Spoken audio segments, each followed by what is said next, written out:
Aaron Burnett Out Front, weeknights at 7, only on CNN.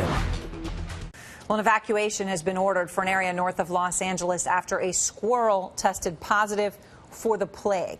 This is a real story. No humans have been infected yet, but authorities are advising people to steer clear for at least a week while they do further testing in the area. Up front tonight, Dr. Imesh Adalja of the University of Pittsburgh Medical Center, board-certified physician for infectious disease. Dr. Adalja, thank you so much for taking the time. Look, people hear plague, we think of Black Death, which killed 25 million people in the Middle Ages. How serious of a threat is this? I think it's not unheard of to hear of a squirrel testing positive for plague in California. And any time an animal tests positive for plague in an area where humans frequent, like a campground, it merits serious concern.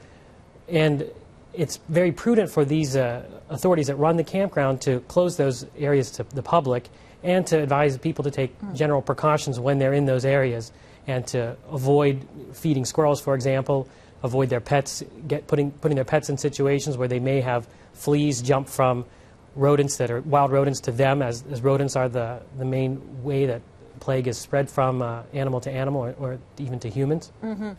And yeah, I mean, we always hear about, right, the rats of the bubonic plague, right? Now, they didn't realize at the time it was spreading from rats. But, obviously this would have the potential to be a serious illness, if people aren't careful. I'm just curious, we hear about small plague outbreaks in isolated places, the desert in Libya, right? In the past few years, I've seen, bubonic, there have been plague outbreaks.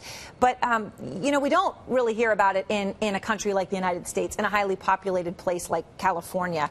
How rare is this? So human cases of plague still occur in the United States every year, probably about 4 to 7, usually in the western part of the United States.